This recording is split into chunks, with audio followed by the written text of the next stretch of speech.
Hello, everyone, and welcome to the first edition of the Diabetes Care Summit. I'm Dr. Barbara Akimbua, and I'm your health buddy. This summit is for you if you've been diabetic for a while and you've been struggling with keeping your blood sugar controlled, either because you have problems knowing what to eat, when to eat, how to eat, what else you need to do to keep healthy, or you do know these things, but it's difficult to be motivated. It's also for you if you have an elderly parent who is diabetic that you care for, and you find juggling medications, clinic visits, meals, and then illnesses in between overwhelming.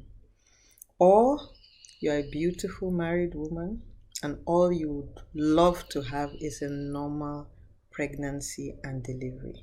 And instead, you keep having miscarriages and stillbirths as a result of complications of diabetes. Or it could be your husband. He is the one who's diabetic. And during sex, you have problems. It's either most of the time he can't get it up, or he has other problems while you're having action. It's also for you if you're a health enthusiast and you believe that prevention is cheaper and better than cure. And so you'd like to learn anything you need to know to stay healthy. During this summit, you listen to loads of interviews by different specialists, including myself. Some of the interviews are short and some are not so short. But I'd encourage you to watch each video till the end because there's loads of important health information and you're getting it all for free. So, once again, welcome to the Diabetes Care Summit, and don't forget, I'm Dr. Barbara Akimbua and I'm your health buddy. See you on the healthy side.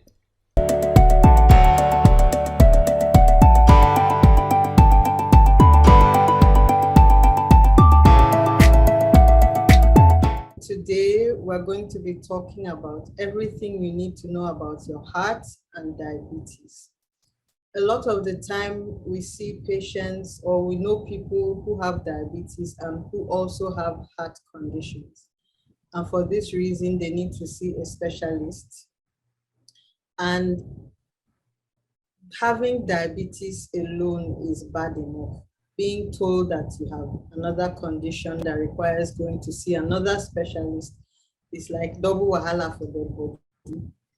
And so today I'm going to be speaking with a colleague of mine so that we understand better what happens with diabetes, what happens with heart conditions, and then that way we are better able to cope and to live healthy lives. So I'm going to allow my friend and colleague to introduce himself and tell you what he does for a living.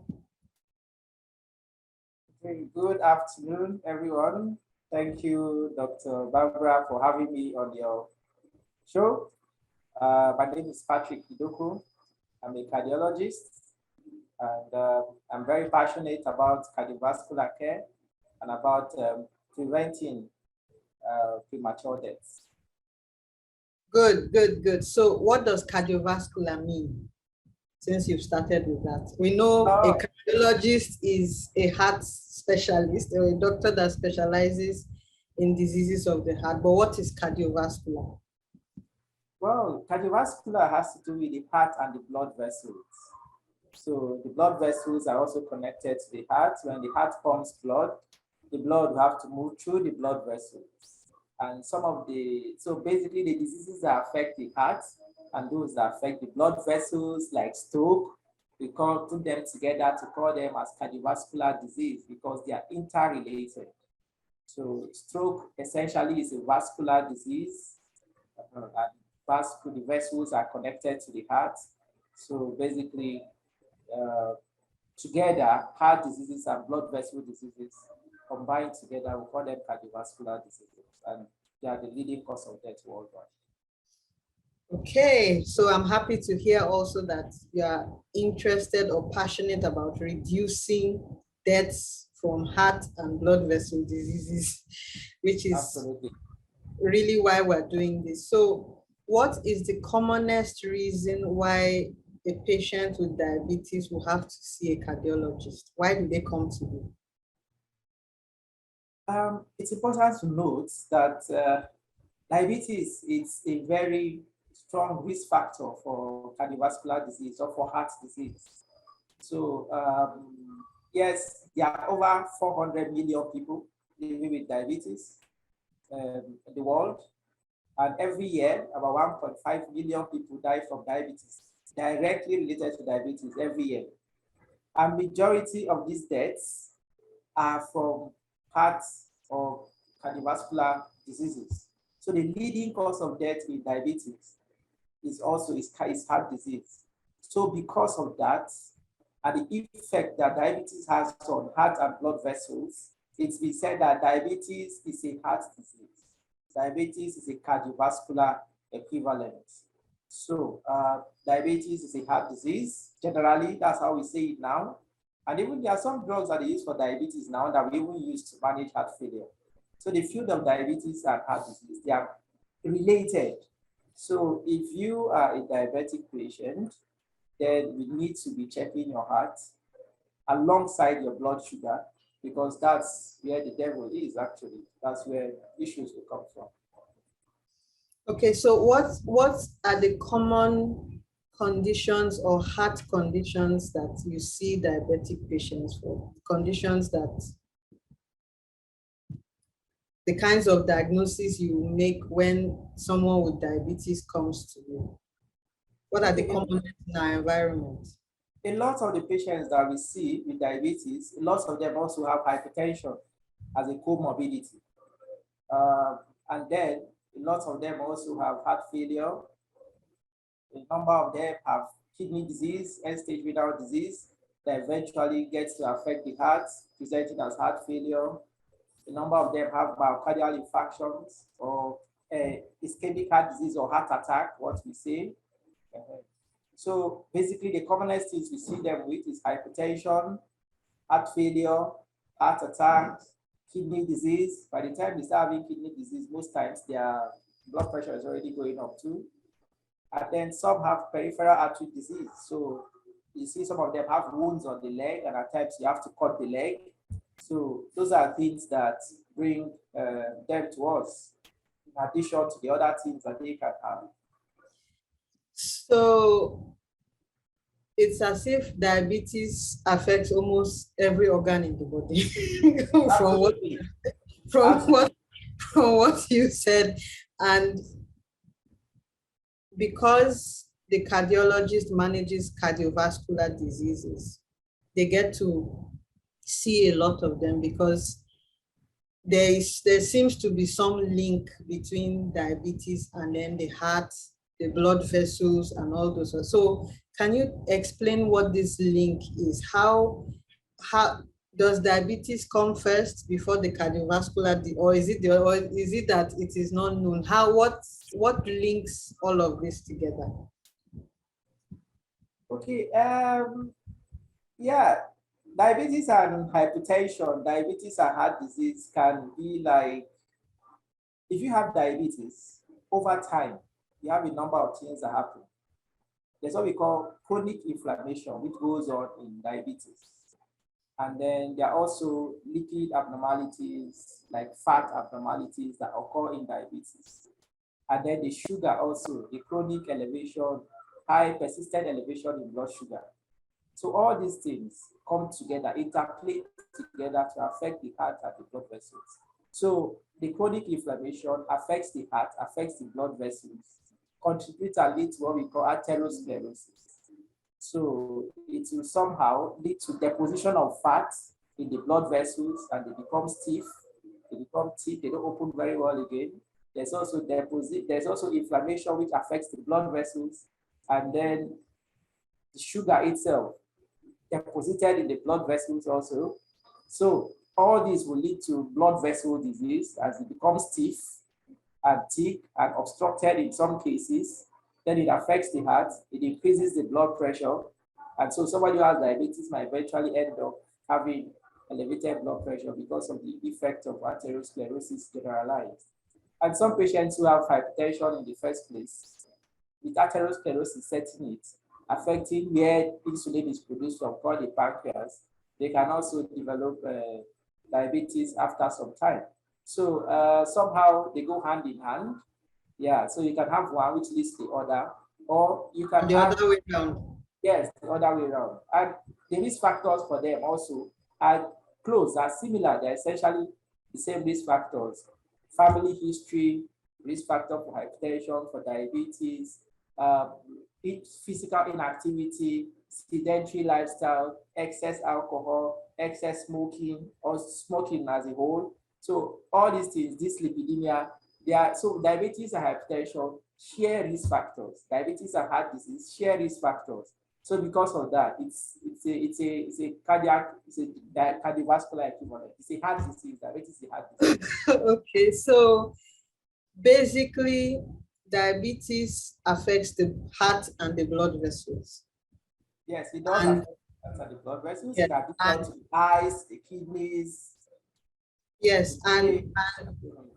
and cardiovascular diseases are essentially diseases of the heart and the blood vessels. Absolutely. Yes, so that's the link. It affects the heart and the blood vessels. So knowing this, what can diabetes patients or patients with diabetes do to protect their heart and their blood vessels?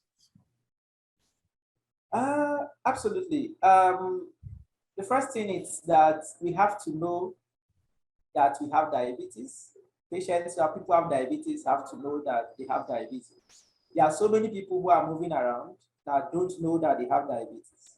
And because that's why some people are waiting for them to have symptoms, for them to feel headache, for them to pass a lot of urine before they say, oh, maybe I should go check my sugar. But we know that diabetes, just like hypertension, is a silent killer. So a lot of the patients might be asymptomatic. So people should check their blood sugars. As you advance in age, if you have a family history, if you have a sibling, a parent, or a relative with blood elevated with high diabetes, you should try and check yours. Even if you have none of these histories, you should also try to check your sugar from time to time. And if you find that you have elevated blood sugar once, then it should be repeated. If it's repeated and 2 different times you have elevated blood sugar, then it means that you have diabetes. It's not for you to say that that time I was passing through stress and my sugar was up only twice and it was not up again. No. So if you meet the criteria for diabetes, then it means you now have diabetes. So the next thing is that you have to see a specialist, not to go to a chemist and then they will tell you, okay, take this, take that. No, it's not the right thing. So see a doctor, and then the doctor can decide what next you need, depending on the evaluation. Some patients have just raised blood sugar. Some patients, especially those with type 2 diabetes, the day they are coming to that they have diabetes or their sugar is high, they already have complications. Maybe they have kidney disease already, they have something in the heart already, they have something in the brain already. So the evaluation, the initial assessment, that's why you really need to see a doctor. The initial assessment have to be, one, establishing the diagnosis, and two, assessing if there are complications already, because that will determine the management that you carry out. So are there complications in the eyes? Are there complications in the blood vessels, in the legs? Are there wounds? Are there symptoms of heart failure already? Are there chest pain, difficulty in breathing, palpitation, like feeling your heart beating? Is the person having sensation or feeling abnormalities already? So all those are things. Are they having erection abnormalities already? So those are things that will be assessed at that time. So that assessment now will determine what you will do for the patient. And what you do for the patient, of course, could be pharmacological, that's using drugs, and then of course non-pharmacological, which does not involve drugs. So certainly the non-pharmacological will be that the person would have to cut down on refined sugars like plain sugar, soft drinks, alcohol. If they smoke, they have to stop smoking. Alcohol, they have to reduce alcohol. Carbohydrates, they shouldn't stop, which is the misconception that we have around. So they have to cut down their carbohydrate, but not to stop. carbohydrates. And then, of course, um, it will be best if the dietitian is available, they sit down with the dietitian too and have that discussion in detail. But this is just the brief. And then, of course, lifestyle. They have to avoid sedentary lifestyle. They have to exercise. And then those are the non-pharmacologic things they can do. Then the drug treatment, of course, will depend on the physician and the level of the blood sugar and the complications that are already there. So there are drugs, oral drugs that can be used to control the sugar, and then there are injections too that can also be used. So the doctor will, based on his assessment, will choose for you whether you use one or a combination of the available treatment modalities. And when you start the treatment, you don't have to say, okay, I've started the treatment and I disappear, or you continue your follow-up in the pharmacy. So the patient would have to also be on regular follow-up. It's a chronic disease. It doesn't go. It's not malaria. So you have to be doing follow-up. And when your sugar goes down, the doctor will reduce the drug. When the sugar goes up, the doctor will try and adjust this accordingly. And all these supplements, so many supplements around, they say they use it to cure diabetes or to treat diabetes. All those things are just postponing the evil days. And one thing that is important to note is that they say diabetes has memory. Diabetes doesn't forgive. That's why they say it has memory. If your sugar is high today, you will get the benefit tomorrow. If the sugar, you will not benefit. If it's high, of course, it's not benefit, it's consequence. So if you allow your sugar to be high for 1 month, it will not forgive you. It must damage something in between. So, and if it's controlled for this period, you will reap the benefit. So because of that, they say sugar has memory because it doesn't forgive. It's a terrible disease. So the best thing is to manage it properly and manage it with a professional and not a quack by the side, and not using supplements. And some of these supplements are far more expensive than even the medications that prevent complications. So we just have to know that diabetes is a very serious problem. And when you have it, it doesn't mean that life has ended. It can be well managed by a professional, and then you can live a very good life. Otherwise, it's going to contribute to the sudden death, premature death epidemic that we are having these days. Hi, have you heard of Soyo, the new diabetes care app? Studies show that the best medicine to take for diabetes is to get education about it. Because if you understand how it affects your body, you'll know better what you need to do to fight it. It will also help you to take care of someone else with diabetes. With the app, you don't just get education, you also get to make your management plan either for yourself or the person you're taking care of. There are also lots of other features like meal plans, medication, and other reminders to keep you on track. And if you fall off, don't worry, just get back on. This is how families can live healthy and happy with diabetes. Don't be left behind. Download the app at soyo.web.app to care for yourself or someone else with diabetes. Thank you very. I can see your passion because you've spoken. You've said so many things that I would have asked you about later on. So, what tests do diabetic patients need to do? Because from what you've said, first of all, people don't know, some people don't even know that they have diabetes. Many people. That's one, yes. And then secondly, if they know, what tests is it advisable for them to do on a regular basis so that, like, the routine checks they need to have done, so that you even your bank account, when you get credit alert, you check, you see what the bank balance is. It will tell you this is the bank balance. Yeah. So yeah, so what checks what checks you need to be checking your health balance. Yeah, so what checks do they need to do? Okay, at intervals, they need to be doing fasting blood sugar or random blood sugar, as the case might be. So that one is more often. It's something they can do at home. So every patient that has diabetes should at least get a glucometer and know how to test themselves. So you check, and then usually your sugar should be under 7 if you check it fasting. And if it's random, it should be under 11. And then like once or twice a year, they should check what we call glycated hemoglobin, which is a 3-month average of your blood sugar. So because the red blood cell lives on the average of 90 days. So if you check the sugar on the red blood cell, usually it should be under 7%. So they should do that once or twice a year. And also they should do check the heart. Like you said, diabetes is a heart disease. So you have to do minimum of ECG once every year if you are diabetic.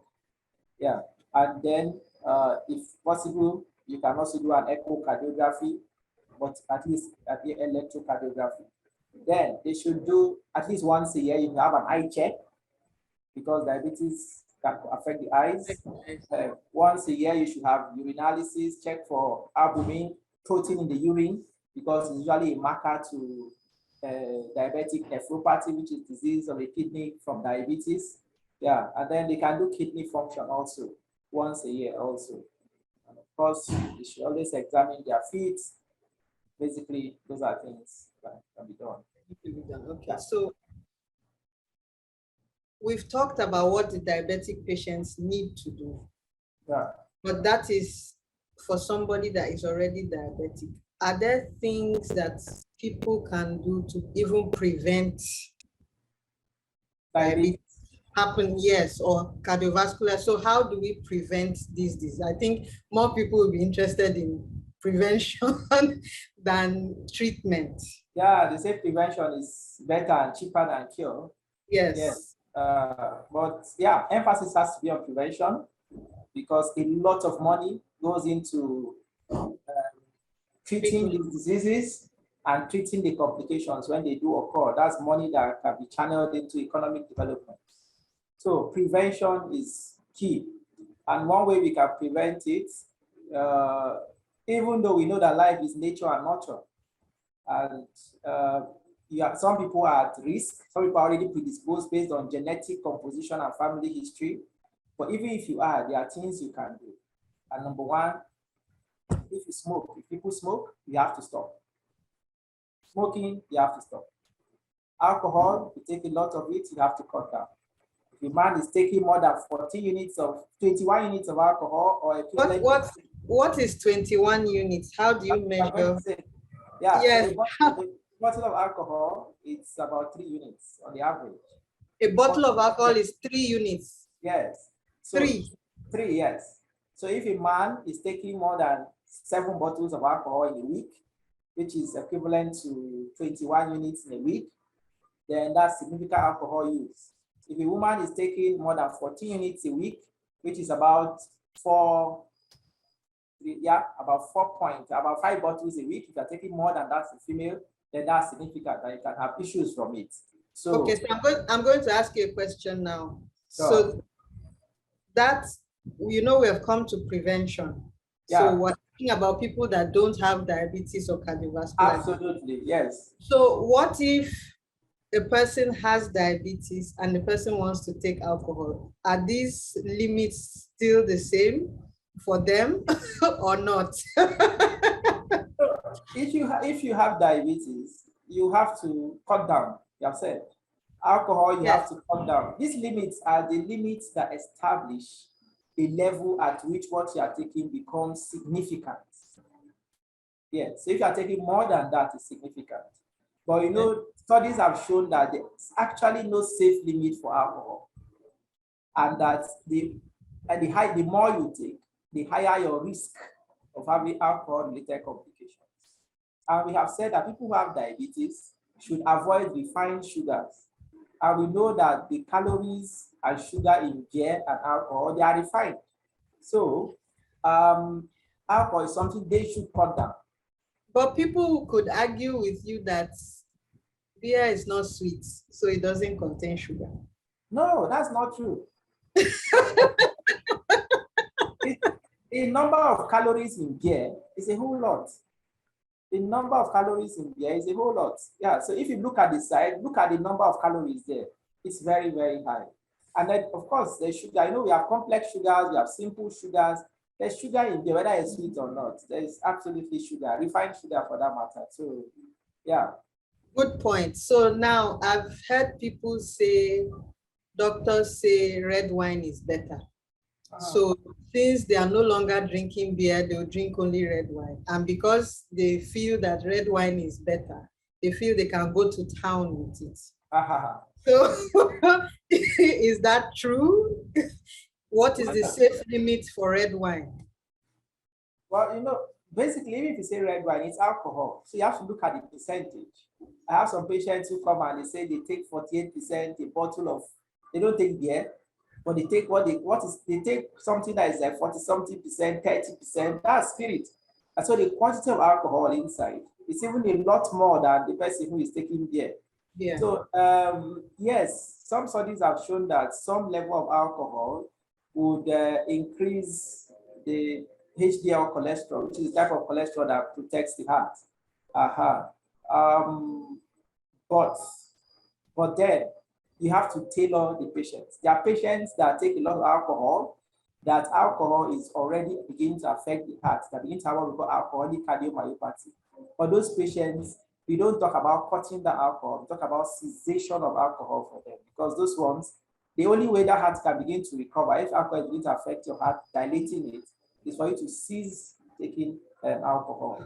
Now, for this red wine, yes, some would help, but of course, you have to take it in moderation, take it.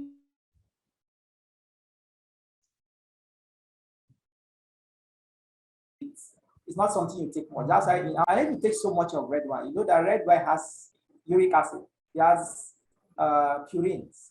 So that can increase your uric acid. And we know that uric acid is a cardiovascular risk factor. It can increase your risk of stroke, it can increase your risk of heart disease,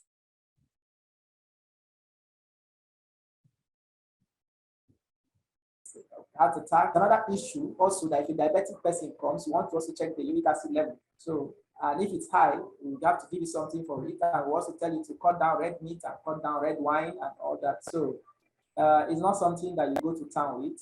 It's something you have to take in moderation, of course. Great. So I think the key takeaway from this is moderation. Yeah, certainly. That's for whether you're diabetic or you're not diabetic. With food generally, it's moderation. It's Absolutely. not. It's important to note that the diabetic person's food is a normal person's food. Yes, yes. It's a normal balanced diet food, except for refined sugars. So exactly. you don't get diabetes and now they now start cooking your food separately in your house. You have a separate pot, a separate, who's going to do that kind of work? So some people have been doing it. Yeah. Or you don't start eating only beans because you don't have diabetes. You don't do that anymore. It's not correct. A diabetic person's food is a normal person's food.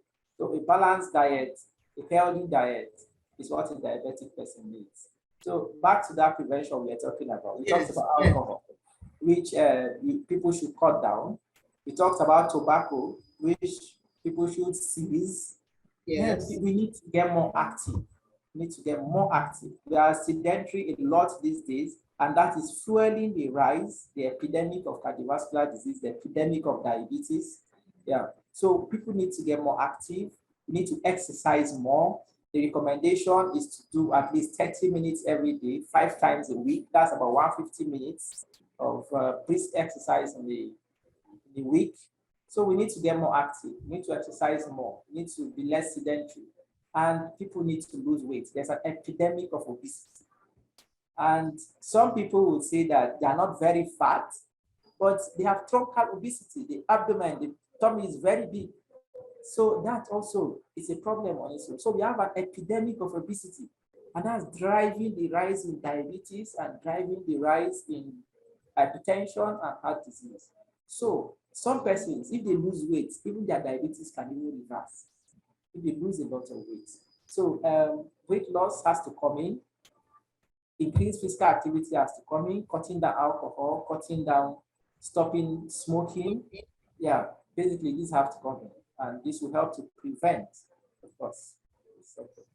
Okay, so you mentioned earlier that it's a chronic disease. There is no cure.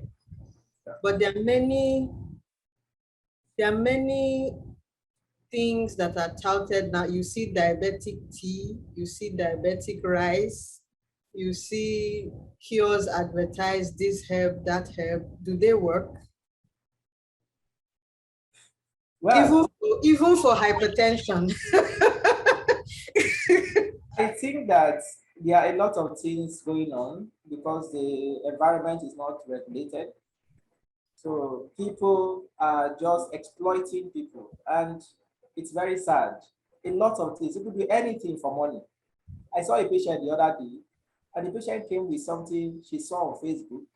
There's two patients now. He said they saw the advert on Facebook that is a blood cleanser, and they bought it for 65,000. Ordered it on Facebook and they delivered. When I looked at the content, I looked at the composition, and it was just a multivitamin. There's nothing there to say that it's going to cleanse anything. So people are exploiting their fellow human beings in the name of they're prying on their fears and then just exploiting them. Those things don't work. If you don't take your diabetes drugs, you are going to have problems. You are not going to live long. If you don't take your follow-up, you are not going to live long. It's just it's not, it doesn't sound nice to say, but that's the frank truth. All these people that are dying that you are seeing, somebody stands up, they sleep, they don't wake up, they stand up, they slump. All these people, it's just not village people. It's not their time. It's all these things that are killing them. And some, they're even learned people, but they can't carried away by, oh, I was taking supplements, I was taking this, I was taking that. And then they don't take what they need to take. And they end up with complications. I saw somebody from Australia last week. No, this week. I saw her early this week. And I checked her blood pressure, it was high. By the time I scanned the heart, it was already thick and not good anymore. I said, you're a learned person, a very learned person with master's degree. So how did you get to this point? She said, oh, for 2 years, she stopped her hypertension drugs and she was taking only supplements and other things, thinking that it will work. And that's what got the heart to this level. So all those things don't work. They don't work. They don't work. They are not the treatment, they are not the established treatment for these conditions. So you cannot use them to treat this disease. So what I hear you say is that sometimes the truth is difficult to swallow, but it's better to swallow it and face the reality. Absolutely, yes. And the needful instead of looking for quick fixes. Absolutely. That work. Yeah. Okay, so how can patients help the cardiologist give them the best care possible in our environment? Yeah, the patients can help by one, starting from themselves and then going outwards. So the patients can ensure that they get themselves screened for diabetes, and if they have diabetes, they present themselves for evaluation and for treatment. And keeping in mind that they don't treat them once and they disappear. So they have to have a routine follow-up. So depending on your case, might see you once in a month, might see you once in 3 months, might see you once in 4 months, depending. So, and they have to take their medications. So they take their medications, then they check from time to time for complications, which is what the doctor will do. But you have to present yourself. If you don't present yourself, there's no way we can help you. So that's one thing they can do. And these patients are not coming from oblivion. They are coming from homes, they are coming from families, they have relatives. So they can contribute to education, to awareness, to get other people to get treated. And then we can reduce all this epidemic of premature deaths that we have. And majority of the deaths, 2/3 of the deaths from diabetes and even the cases of diabetes are now in the developing world. So the epidemiologic transition has taken us to that place where we now have epidemic of cardiovascular disease. The advanced countries, they have moved beyond this stage. So the burden, the problem is our own now, but the knowledge and awareness is ridiculously low. The treatment, it's ridiculously low, and we are just dying anyhow. In advanced countries, and people live so long. Now the United Nations has said that any death before 65 is premature death. But here, People are dying well before that in their numbers. And not only those that don't die before that time, as they're aging badly, they become a burden to everybody. And that's because these things are not taken care of. And that's because in the initial time, these things they don't give you symptoms. So you just feel, oh, nothing to worry about.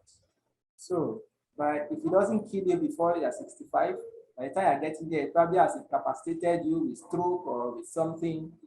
So, and it's draining a lot of money. By that time, when you have complications, you go on admission, your family have to gather money, say do CT scan, do this, do that, do echo. You collect because it's just a sure route to poverty. So it's a lot of problem, multifaceted for us, and we really need to be aggressive about this. Not just the patient, not just the physician, but even the country, the government has to take interest in this and try to contribute their part to prevent this epidemic, to prevent the issues that we are having. So patients need to be consistent. Absolutely. And they need to follow up with their treatment and with their tests. Not think, I'm going to do this for this period and then go off and try something else. Yeah. Okay, so what can their family members do to help? Yes. Yeah, the family members can encourage them. It's all we're going to do. Yes, we are all part of the society, part of families, but we have to take ultimate responsibility for ourselves. But at times, people fail to take responsibility for themselves, so that's where the family comes in. So you have siblings. Oh, I went to the hospital today, my blood pressure was high. You call your brother or your sister. My pressure was high, my sugar was high. Have you checked your own? Oh, go and check. Oh, I went to check. It's high also. Are you taking your medications? I think that's what we can do for ourselves. If not, we're going to lose our siblings um, before time. Before time. And it's just not good. Human life is very important. And there's one man that said that it's not love's going that hurt my days, but that he went in little ways. So the same. Please say that again. Say that again. There is a popular person, they call him is Benjamin Disraeli. Okay. So he was talking about marriages, love ending. People are in love today, and tomorrow they're not in love again. Yes, and he's saying that it's not the going of love that hurts him, but that it's not love ending that hurts him. Yes, but that he went in little ways. It's in small things that made it to go away. So now it's not even the premature death that is paining me, but that is preventable things leading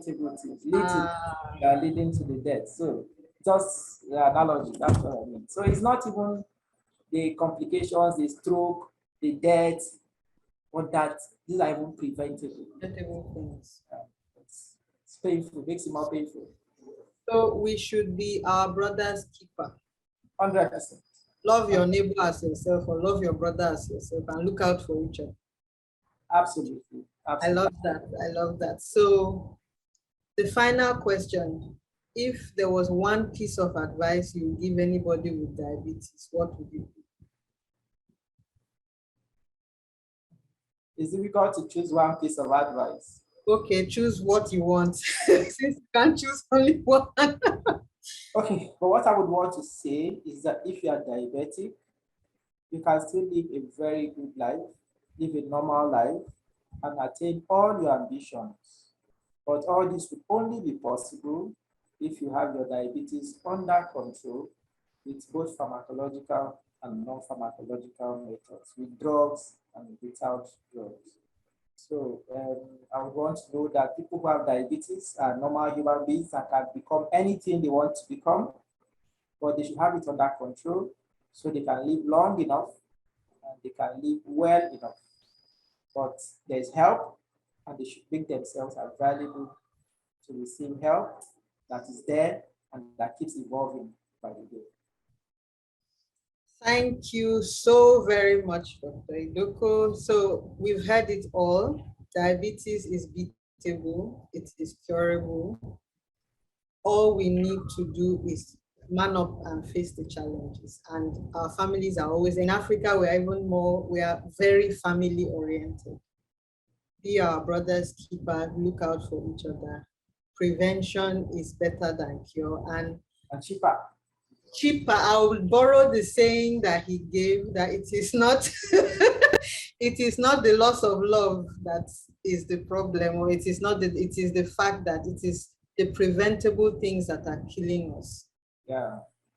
It's not other people that are causing our problems. It's not village people, it's not witchcraft, it's not wicked mother-in-laws, Yeah. or wicked sister-in-laws. So let's do what we need to do. Let's live healthy. Let's love each other, and let's build ourselves and our nation. Thank you so very much once again. It was good talking to you. Thank you very much for the initiative and for doing this to contribute to humanity. Thank you. Please keep it up.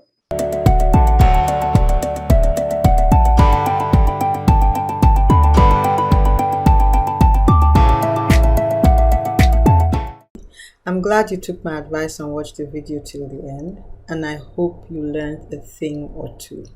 So don't forget, watch the next videos because there's still lots of information that will be really beneficial to you. Don't forget soil.web.app. Download it now. See you in the next video. Bye.